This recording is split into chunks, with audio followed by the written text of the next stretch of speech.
Bonjour frère Serge. Bonjour à tous les frères de l'Hexagone, de l'Europe, des États-Unis, du monde entier, des quatre coins du monde entier, là où vous trouvez.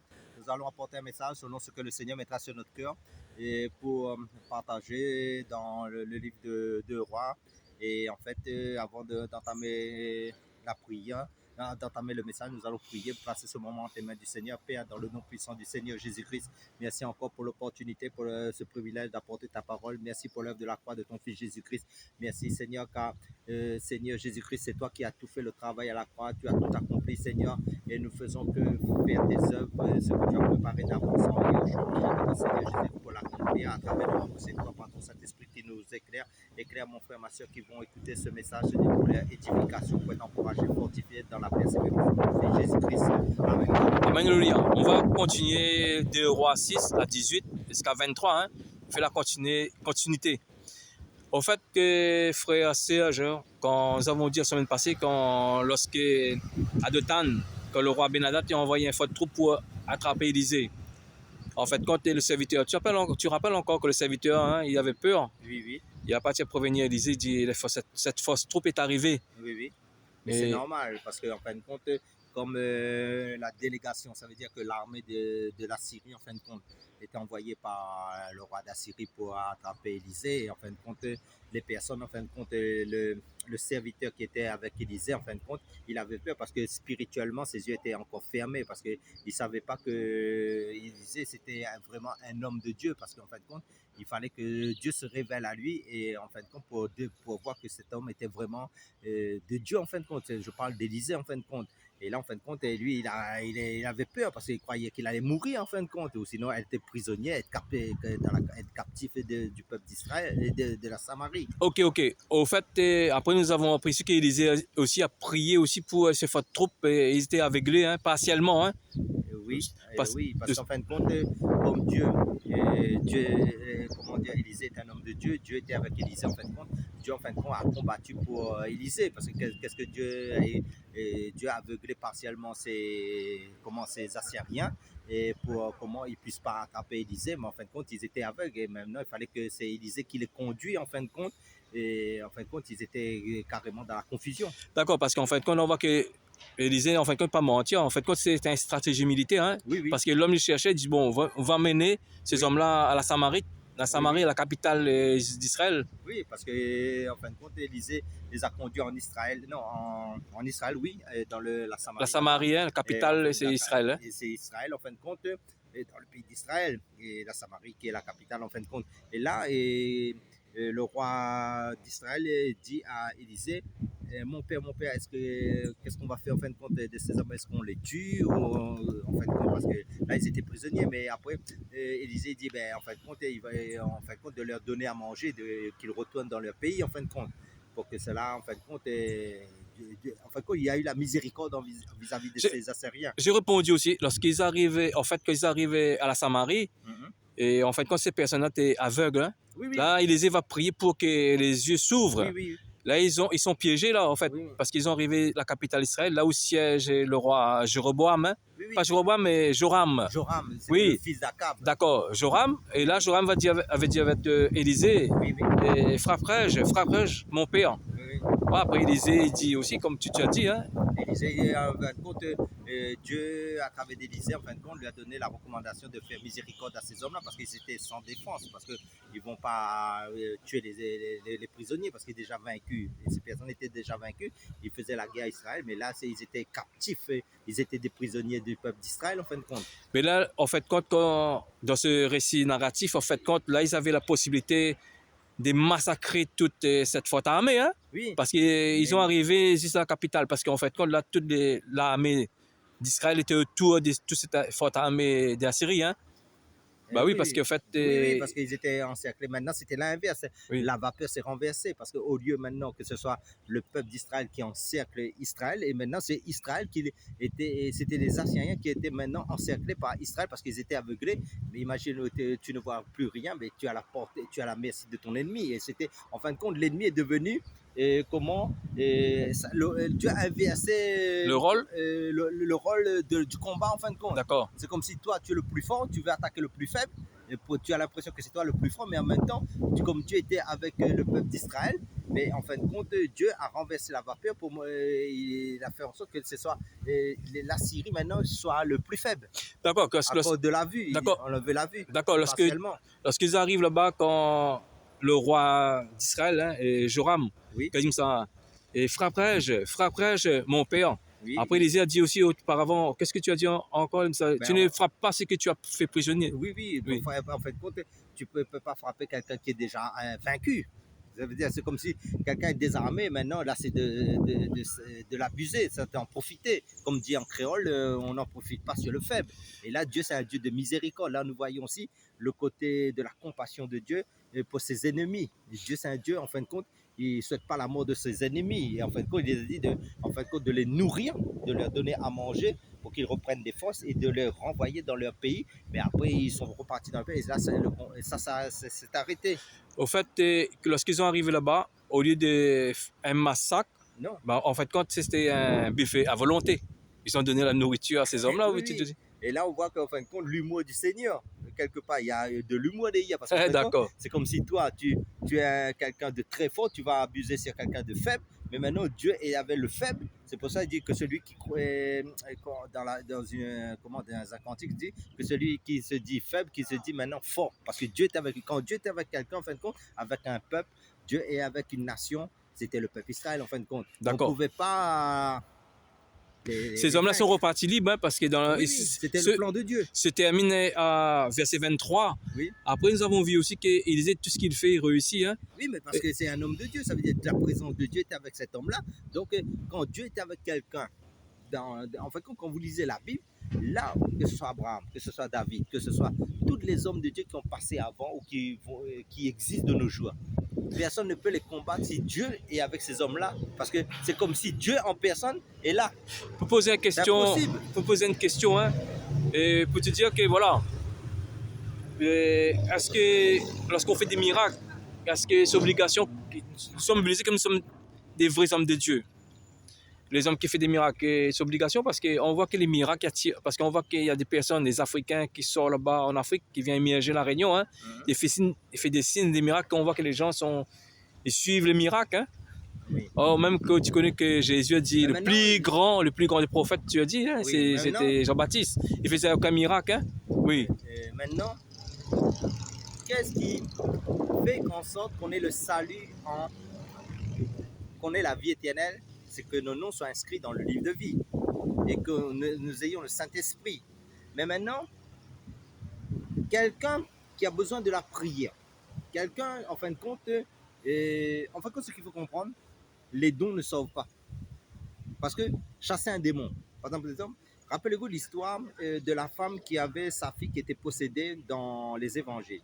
À un moment donné, cette femme samaritaine vient, cette femme des nations vient, parce que ce n'était pas encore le temps des nations quand Jésus était dans son ministère. Il dit, elle voit comment Jésus dit, en fin de compte, la femme dit, les chiens mangent les miettes sous la table. Mais Jésus est venu apporter le pain qui est lui-même, qui est la parole de Dieu. Car Jésus, c'est la parole de Dieu. Mais maintenant, quelqu'un peut bénéficier de la délivrance. Mais tu sais que son âme peut être perdue. Pourquoi? Parce qu'en fin de compte, il dit vaut mieux entrer dans le royaume de Dieu, manquer un œil, être handicapé que d'avoir les deux yeux et aller en enfer. Pourquoi? Parce que les dons aussi, parce que les dons vont s'arrêter. Ça veut dire il n'y aura plus à chasser les démons dans le ciel. Il n'y aura plus à parler en langue. Il n'y aura plus à prophétiser. Parce qu'il dit nous allons connaître la réalité qui est Christ. Parce qu'en fin de compte, ce qu'il faut comprendre, c'est que les dons ne sauvent pas. Parce que chasser un démon, c'est un don, ça, quelque part. Ça veut dire que... mais maintenant, beaucoup aussi, ils vont dire, Seigneur, en ton nom, nous avons prophétisé. En ton nom, nous avons chassé les démons. En ton nom, comme je pense que c'est dans les évangiles de Matthieu, chapitre 7, 21. Ça veut dire que Jésus dit à ces personnes, retirez-vous de moi,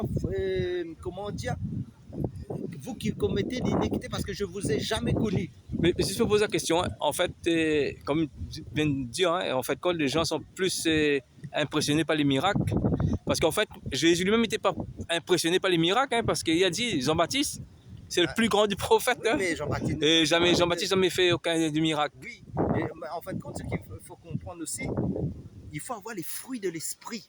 Regarde, là, comme on vient de parler La de mensongerie? roi, Oui, mais d'accord. qu'est-ce que Dieu nous a montré? La chose, il nous a montré l'amour pour ses ennemis, la compassion pour ses ennemis, malgré que quelqu'un est méchant. Mais quand il se fait prisonnier maintenant, regarde bien, quand il se fait prisonnier, il est prisonnier. Là, Dieu peut le tuer et l'envoyer carrément. Et par exemple, il peut dire, Élisée peut dire, ah ben c'est Dieu qui a travaillé lui. Il dit, et quand Joram, il disait, frappe, mon père frapperai-je? On vient de parler il y a quelques minutes. Mais Élisée dit, tu ne frapperas pas tes ennemis, donne-leur à manger. En plus, là, Dieu lui pourrait dire, ben, renvoie-les sans donner à manger. Là, il donne à manger, c'est la compassion. Et regarde Jésus. Quand il est venu vers nous dans les évangiles, avant de prier pour les personnes, il avait la compassion. Ça veut dire, c'est le cœur. Ça veut dire, qu'est-ce qu'il y a dans ton cœur quand tu fais les choses? Est-ce que tu fais les choses par rapport au don, pour te faire voir, ou pour te démontrer la puissance, pour te démontrer l'onction, ou sinon tu fais les choses par amour, par les fruits de l'esprit et la miséricorde et comment dire, qu'est-ce que tu ressens dans ton cœur? Quelle est l'intention de ton cœur quand tu fais les choses? Est-ce que c'est pour la gloire de Dieu ou pour ta propre gloire? Parce que pourquoi? Parce que on peut avoir des dons spirituels, mais on peut travailler pour son ventre, pour l'argent, pour s'enrichir, pour la prospérité de ce monde. Hein, parce que beaucoup ont des richesses, ils travaillent, mais ils sont tellement, comment ils prêchent l'évangile de la prospérité, ils prêchent un évangile où ils vont s'enrichir sur cette terre, mais il y a certains qui touchent 30 000 euros par mois, des serviteurs de Dieu. Hein, dans certains pays, ils ont des 4x4, ils ont des terrains, ils ont des villas, ils ont des piscines, ils ont des jacuzzis, ils s'enrichissent sur le dos des chrétiens. Et parce que j'ai remarqué, nous sommes dans une génération, dans Marc 13, verset 22, du cas des prétendus prophètes, et des prétendus prophètes, hein, Oui. ces ils feront des prodiges et des signes miracles pour tromper. Oui. Même si les élus oui, seront trompés. C'est Dieu à les élus, si c'était possible. Ouais. Mais maintenant, il ne sera pas possible. Un élu, on ne peut pas le séduire. Parce que pourquoi? Parce que Dieu veille comme, comment dire, c'est comme la prunelle de l'œil du Seigneur. Mais Dieu est un routier dans le tromperie. Le Seigneur les préserve de ça là. Ah oui. Parce que c'est les enfants de Dieu, c'est les élus. Mais maintenant, si c'était possible, il dit bien si c'était possible. Même si c'était possible. Même si c'était possible, les élus seront trompés. Hein, oui, si c'était possible. Parce qu'avec la parole, ces élus-là, comme ils ont le c'est Marc 13, ils ont le discernement. Ben. Et ils voient déjà, parce que en fait, quand ces personnes font partie de Dieu, ils ont les fruits de l'esprit, ils ressentent aussi le cœur de l'autre, parce que en fait, quand ils ne vont pas baser sur la manifestation, parce que la manifestation, ils vont regarder quelle est la source de la manifestation. Parce que nous avons vu aussi qu'il y a beaucoup de personnes qui vont chercher la puissance, c'est le diable, parce qu'il dit dans 2 Thessaloniciens 2, oui. Verset 9, la venue de Satan impie se fera par la puissance de Satan, avec toutes sortes de miracles et des signes et des prodiges mensongers. Le diable savent que les chrétiens, beaucoup de personnes aiment les miracles. Hein. Par exemple, il y a des personnes qui ne font pas des miracles, on va le rejeter. Oui. On voit comme le diable utilise plutôt c'est comme la puissance. Hein. C'est comme dans l'Ancienne Alliance, quand le Seigneur dit, moi je ne regarde pas à l'apparence, je regarde au cœur. C'est la même chose en fin de compte. Si par exemple, tu vois la puissance, parce qu'il dit comme ça, même si tu as la foi pour déplacer les montagnes, même si tu manifestes la puissance comme pas possible, mais si tu n'as pas l'amour dans ton cœur, l'amour pour les choses de Dieu, je parle l'amour selon Dieu, hein, ben, tu es comme un cymbale qui résonne si tu n'as pas Jésus. Parce que pourquoi? Parce que les personnes qui ont, comment dire ça, qui sont de Dieu vraiment, en fin de compte, ils ne cherchent pas à se faire voir, ils cherchent à que Jésus soit vu, en fin de compte. Après, il y a aussi... Que les gens s'attachent à Jésus, s'attachent aux manifestations. Après, il y a aussi des miracles aussi. Hein? Oui. Il y a aussi des miracles. Après, nous avons vu que les chrétiens, il faut faire plus le miracle que la sanctification, la sainteté. Oui, parce que l'exemple, c'est Jésus, parce que Jésus faisait des miracles. Mais lui, il faut faire plus les gens qui marchent dans la sainteté que les miracles, parce que beaucoup de gens qui font des miracles aussi, ils sont des faux. Hein? Il y a des vrais aussi. Oui. Comme il a redit une fois, Jean-Baptiste ne faisait aucun miracle, mais Jésus considéré c'est le plus grand prophète. Oui. Après, il dit aussi pour nous au-dessus de Jean-Baptiste, tu connais ce verset-là? Oui, parce qu'en fin de compte, nous, parce que Jean-Baptiste a vécu sous le régime de et il dit comment la loi s'est arrêtée avec Jean-Baptiste, mais Christ, quand Jésus est venu, en fin de compte, il nous a amenés dans la grâce. Ça veut dire, c'est lui le prophète qui a ouvert, comment dire, le chemin à Christ. C'était c'est pour ça que quand Jésus a dit que c'est lui qui a parlé de Jésus, voici l'agneau de Dieu qui ôte le péché du monde. En fait, d'accord. Il a parlé de Jésus quand Jésus passait et l'Esprit lui a a parlé à travers Jean-Baptiste pour dire voici l'agneau, voici. c'est les personnes, les vrais chrétiens qui suivent les récits narratifs, qui suivent, qui lisent, qui étudient, ils vont remarquer que les chrétiens nés de nouveau et plus puissants qu'Élisée, hein, Élie, hein. Les gens vont dire, ah, tu es fou cet homme. Si. Pourquoi nous sommes plus puissants? Parce qu'on chasse les démons. Élisée, Élie, ils ne chassaient pas les démons. Hein. Oui, Pourquoi ils ne chassaient pas les démons? Parce qu'ils n'avaient pas le nom dans Ésaïe. oui, Il nous dit que vous connaîtrez mon nom. oui. C'est le nom de Jésus qui chasse les démons. Oui, c'est le nom de Jésus, Yahushua Mashiach en hébreu, Oui. et en français c'est Jésus-Christ. En fin de compte, le nom n'était pas encore révélé Voilà, à ce voilà. temps-là, mais maintenant, Jésus, en mourant à la croix, en fin de compte, nous bénéficions des trois, des trois grandes, comment dire, des trois onctions en un. D'accord. L'onction sacrificature, nous sommes des prêtres. L'onction royale, nous sommes des rois en Christ. Et c'est pour ça que Jésus est le roi des rois. Et nous sommes des rois, ça veut dire des petits Christ en Christ. Et nous sommes aussi des potentiels prophètes. Nous pouvons, parce que la parole de Dieu est prophétique. Frère, c'est juste pour, avant de terminer, hein, juste pour te dire, hein, pourquoi il y a des gens hein, qui prêchent, hein, ils posent la question du pourquoi dans le Marc 16, on ne réalise pas, pourquoi on ne chasse pas des démons? Qu'est-ce que tu peux dire à les chrétiens là? Pourquoi ils ne chassent pas des démons? Ils posent des questions, hein? Oui. Ils disent pourtant, il est écrit dans le Marc 16, 17, 18, hein, on chassera des démons. Oui. Ils prêchent, ils ne chassent pas des démons. Pourquoi, Serge? Oui, mais c'est normal. Parce que le Seigneur dit, il honore celui qui l'honore. Ça veut dire, si on peut très bien prêcher la parole de Dieu, mais la parole de Dieu nous dit, le royaume de Dieu ne consiste pas en parole, mais en puissance. Et la parole de Dieu, ce n'est pas le manger, le boire, mais c'est l'amour, la paix, la joie, le fruit de l'esprit. Et donc, la sanctification fait partie du fruit de l'esprit, la paix fait partie du fruit de l'esprit.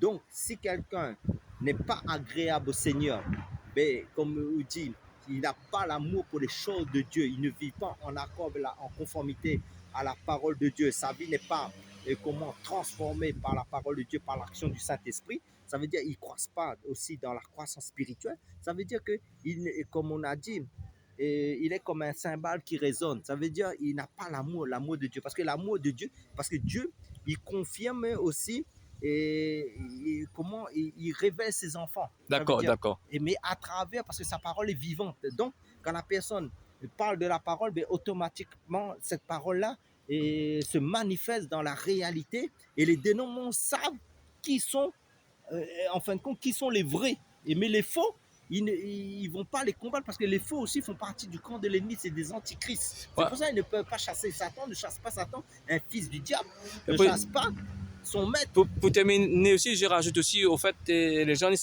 chassent pas les démons parce qu'en fin de compte, il faut nous sommes remplis de la plénitude du Saint-Esprit, hein, parce qu'il a rempli le Saint-Esprit et moitié vide.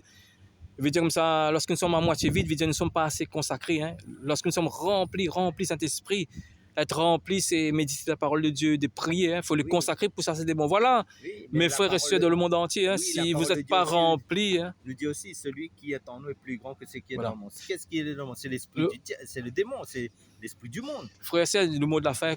Le mot de la fin, c'est qu'en fin de compte, moi je dis qu'en fin de compte, si votre vie n'est pas en règle avec la parole de Dieu, ben, en fin de compte, il faut se revoir votre conversion. Ça veut dire que si, en fin de compte, vous n'êtes pas dans la volonté de Dieu aussi de vous asseoir, de ne pas prêcher la parole de Dieu, parce qu'on ne s'invente pas serviteur de Dieu. Soit on l'est, soit on ne l'est pas. D'accord. Ben, merci. Amen. Alléluia. Soyez bénis tous. Sois bénis. À la prochaine fois. Prochaine fois.